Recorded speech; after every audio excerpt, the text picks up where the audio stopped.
Hi, we continue in 1 Samuel 27 today as David is spending a year and 4 months in the country of the Philistines. As we saw last time, as you can see on the right side of the screen, the chiasm that shapes the second half of 1 Samuel, framed by the symbolic death of Saul when Yahweh cut him off, and Samuel literally cut off Saul's royal robe, with the physical death of Saul and Jonathan at the end.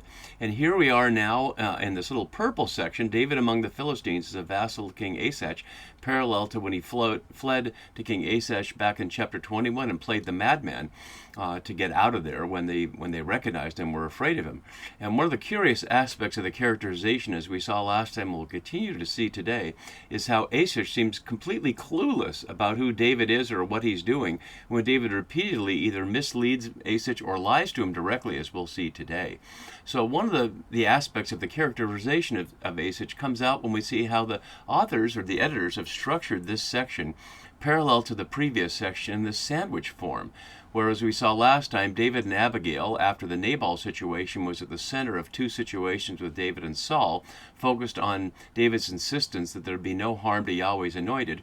And here the frame is David and Achish in 27 and 29, and Saul and the woman of Endor in the middle. In chapter 25, Abigail gave good news to David about his future, and here the woman of Endor gives bad news to Saul about his future. And in many ways, Achish is parallel to Saul, and both are parallel to Nabal. Because here's Achish, who, like Saul, doesn't really understand who David is or his motivation, but from the opposite side. Saul was completely distrustful of David, even when David made clear that he had no violent intentions against Saul, and in fact never was violent against Saul when he had many opportunities. It doesn't mean that David isn't eager to become king and to take the authority that Yahweh has given him through the anointing by Samuel, but he's apparently willing to be patient and to stay out of the way until whatever happens to Saul will happen, which will happen in just a few chapters, as we'll see. But Achish, on the other hand, as we'll see here, overly trusts David. He trusts him even when all the evidence and all the people around him don't trust David for very good reasons. And so part of what's at issue here is which one of these men, Saul or David, is better, quote unquote, to be king. And I put it better in air quotes here because it depends on what criteria you think being a good king is. Is it simply leading in battle and protecting from the enemy?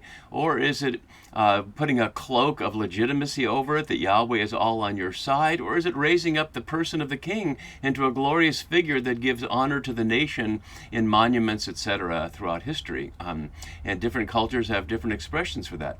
We saw that the call for a king in 1 Samuel 8 was one out of fear of being attacked, and so the immediate need was to have someone who could build a military defense that people could count on when an enemy came around. But that's simply the basic structural question. What we've been seeing is as much a personality contest between David and Saul as any test of their military might or otherwise. We're also seeing how the picture of David that we're seeing in these chapters, as well as what we'll see in chapter 30, express something of a late view of these authors, perhaps from the time of exile or after exile, on not just Saul and David, but on monarchy overall. And if you'd like more of that, you can watch the introductory video to this section. On the chart that I have on the right side up now, we see the sequence in the time order that it actually happens. And this is what we're going to follow in these videos. After today, when we do 27, 7 to 12, I'll go directly into 29 and continue this direct story with David and the Philistines, which will then flow into David at Ziklag attacking the Amalekites. And that will be parallel to Saul going to Endor for the encounter with the woman and eventually with Samuel, and then going up to Mount Gilboa to fight his final fight against the Philistines. So we won't be looking at it in the sequence that it is in the text, but of course once all the videos are posted, you're free to watch them in any direction you'd like.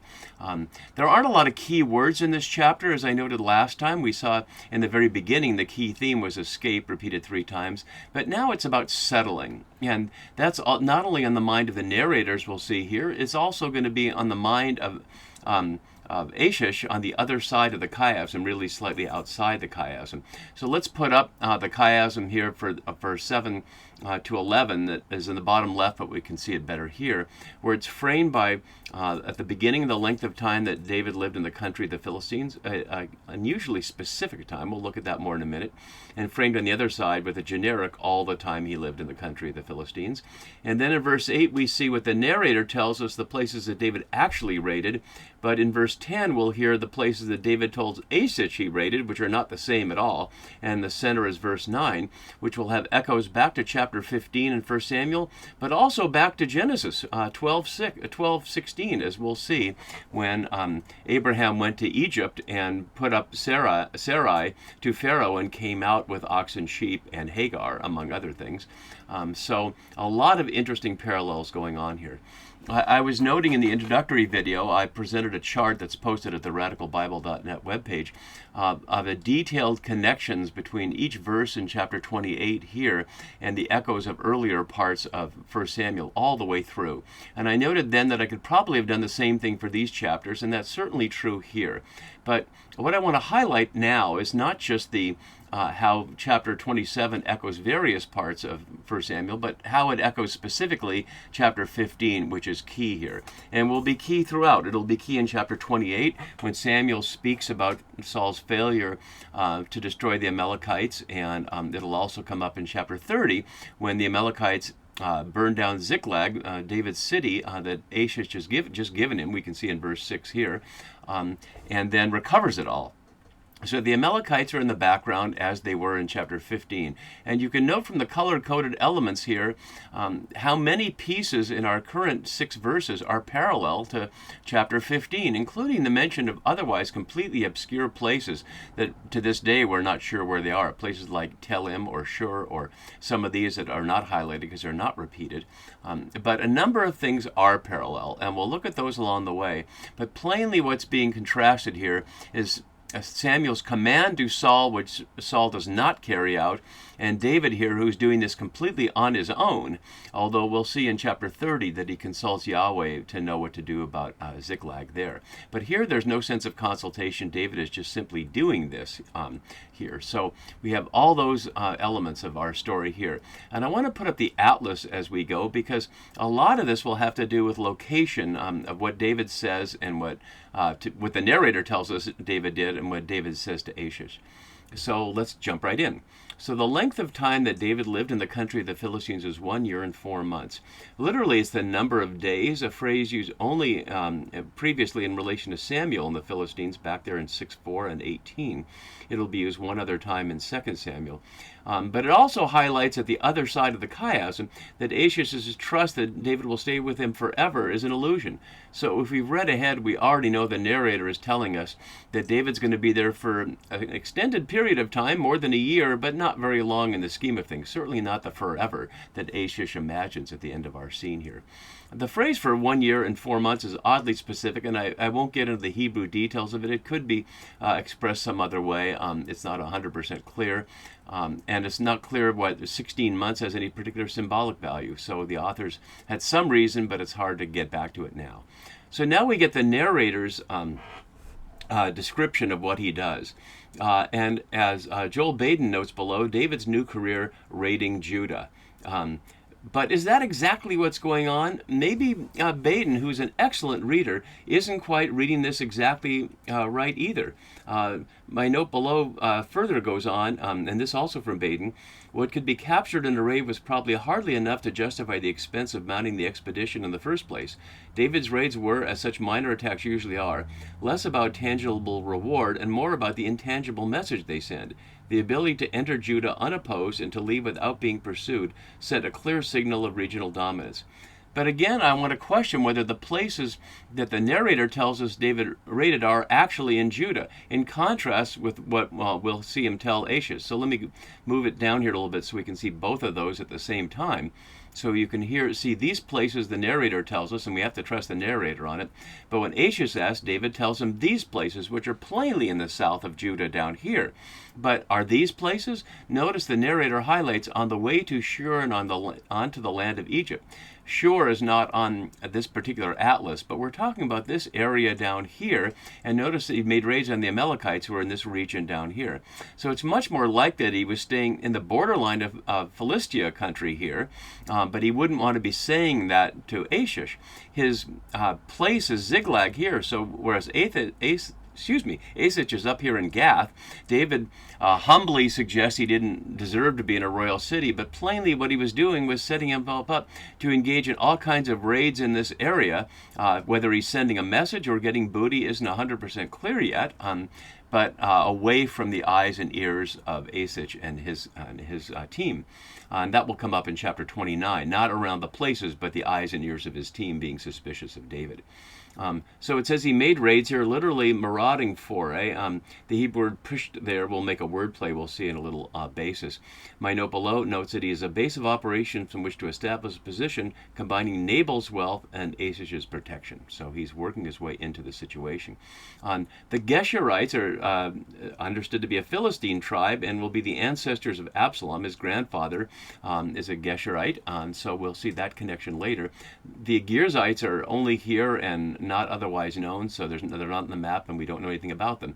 But the Amalekites we certainly know, and they're noted in this broad territory down here as a desert people raiding, but plainly that's meant to echo chapter 15 and recall Saul's failure. And we'll see David succeed is exactly what Saul failed at in chapter 30.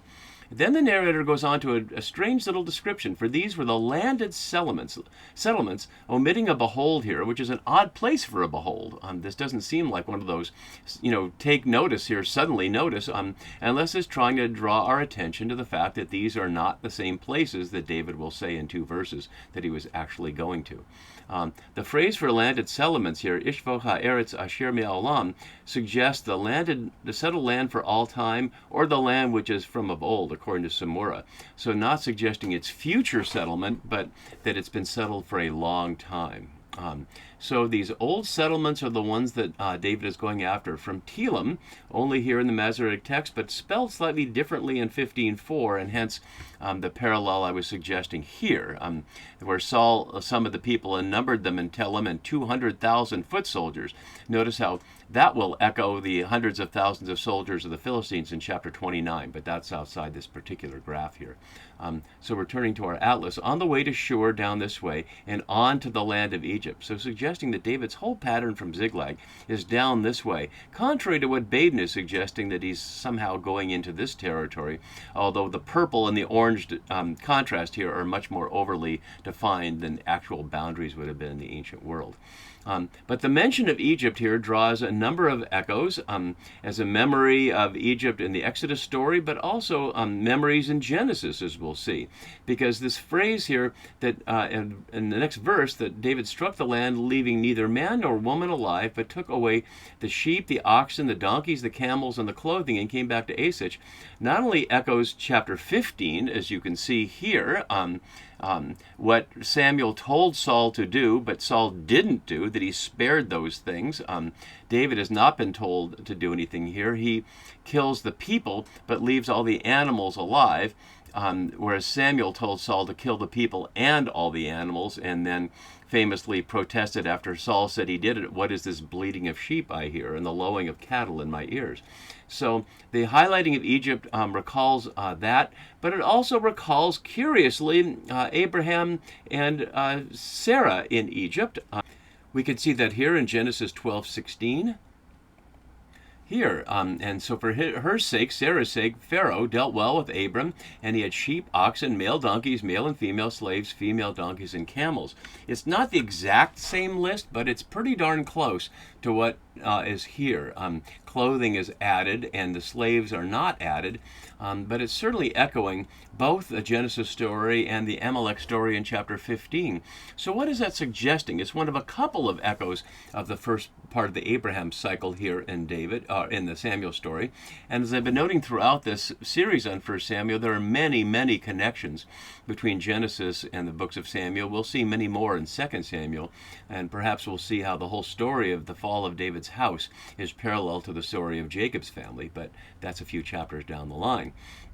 So what might it be suggesting when Abraham, then Abram, got all these things by basically pimping his wife out to the Pharaoh, and when Pharaoh caught him at it, he quote-unquote rewards him with all this stuff. And that becomes valuable later, especially the silver he gets for being able to buy the land of the Hittites. It becomes the burial place, the cave of Machpelah, and the field along with it. Is that how you do it? By playing tricks on people in power? Or do you do it the way David's doing it, simply by military force? And of course, the text, as so often, leaves that for readers to contemplate, especially exilic and post-exilic readers who would be considering Genesis and the last drafts of these stories and the end of 2 Kings and Leviticus and Ezekiel and Jeremiah, and perhaps more as various expressions of what their life should look like after exile. So as we move into verse 9 here, we note that David keeps the booty from the battle with the Amalekites, what got Saul in trouble, but again, he has no command to do otherwise.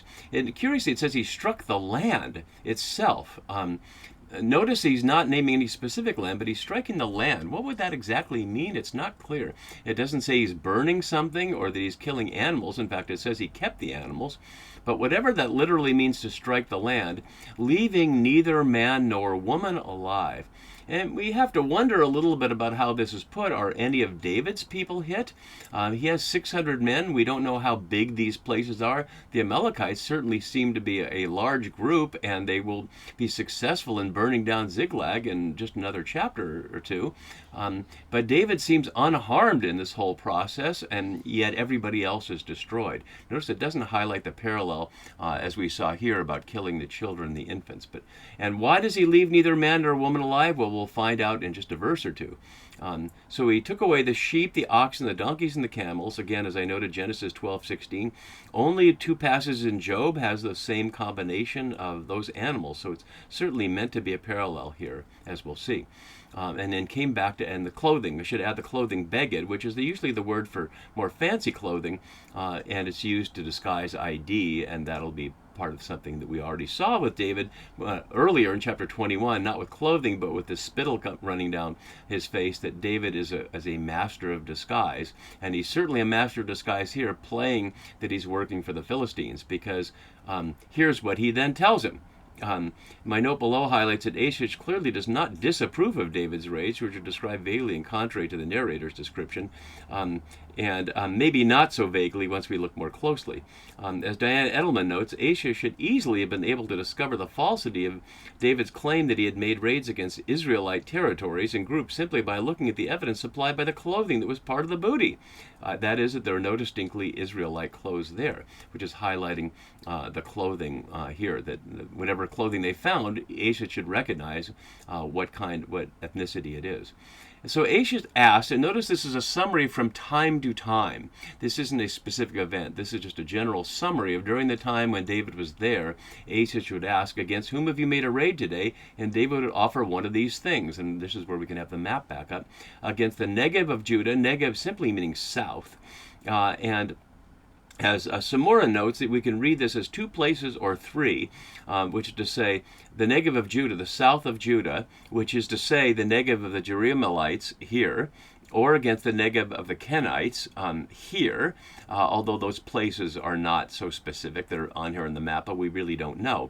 But highlighting that they're within the area of Judah is the point. From Achish's point, David is attacking Judah. But from the reader's point, we know he's attacking down over here. So he's playing a good game covering up that he's really enriching himself, and as we'll see in chapter 30, building up some booty that he can pass out as reward to the network to help establish a stronger network for when after Saul dies. And these are places, of course, Kenites were also echoed here, as we saw where Saul told the Kenites to get out of the way because they had done well to Israel in the past, and get out of the way as he attacked the Amalekites there. Then the narrator adds this in verse 11, and if we haven't thought Godfather before, we should certainly be thinking it in this verse here.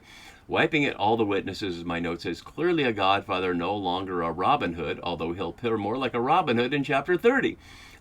David left, or it's more blunt in Hebrew here, lo haya, no life or no living, neither man nor woman alive to be brought back to Gath, thinking, notice this is the second time the narrator is purporting to get inside David's head, saying to no one in particular, they might tell about us and say David has done so and so. But the Hebrew is more precise than that. The kova kol is a spatial term, like thus, here, or there. And so in the key words element here, I try to translate that more directly as David has done such here and there. Highlighting that that's exactly what he doesn't want to be told. It doesn't matter what he did. The fact that he's raiding and taking things is fine with Achish. The issue is the place. So it's not that he's done so-and-so, that he's been here and there and revealed a lie that David has been telling to Achish all this time. And the narrator summarizes, such was his practice, but curiously, the word mishpat there is justice. And several scholars have noted the word play on raiding, pshat there, and custom or justice, mishpat. Is it meant to be justice or is it meant to be custom? Certainly custom makes sense here, which is, say, like practice, something he did at a regular time. But the fact that the word also means justice might be telling us something perhaps ironically or sarcastically there. This is the kind of justice you get from a king. You get violence and theft and lies. And that's even more bold than what Yahweh tells Samuel to say in 1 Kings 8, focused on the sixfold repetition of what kings do, which is take, take, take, take, take, take. But here it covers a different level, that they kill and they lie and they cover up and they gather booty. That's what was his practice all the time he lived, literally in the field of the Philistines, in the distant country here, away from the city and away from Achish. So our chapter ends with an incredibly ironic element here. And as Bodner notes below, Achish functions in the story as someone who really does not know how to read David. I dare say there are a few of Achish's hermeneutical descendants still floating around today. He doesn't name anybody in particular among his peers, but people who don't read David well. And that shows the art of the authors here, that they've made David such an ambivalent figure that even intelligent, highly researched scholars can't quite figure him out. One way or another, and it's certainly intentional on the author's part, and to the extent it's intentional on the behalf of someone historically named David, that would be true too. The curious phrase here, Achish trusted David, using vayamen here in the Hiphil, only here in Samuel, but exactly like Genesis 15:6. Abram at the time trusted Yahweh, and Yahweh reckoned to him as righteousness, which echoes into Paul and Galatians and the Reformation, etc. But the echo is horribly ironic, that Abram trusted Yahweh and Achish trusts David. Thinking, again, we get into Achish's head as well as into David's head, he's made himself utterly abhorrent to his people, but the metaphor in Hebrew is even better. He's made himself a stinky stink, much like Jacob's sons do to him after the rape of Dinah in Genesis 34, when they said, should our sister be treated as a whore, after their father said, you've made my name stink around here. So Achish believes, wrongly, that David has made himself a stinky stink, a bad reputation to his people Israel, therefore he shall always be my servant, or hence my eternal vassal. But as the narrator told us in the beginning of our section, it lasted for exactly 1 year and 4 months. So our chapter ends with Achish having simply no clue and sitting there gloriously ignorant that David is on his side and will always be his servant. And we will pick up in chapter 29 next time to see what happens when the lords and the commanders of the Philistines challenge Achish on whether David should be trusted. See you then. Bye-bye.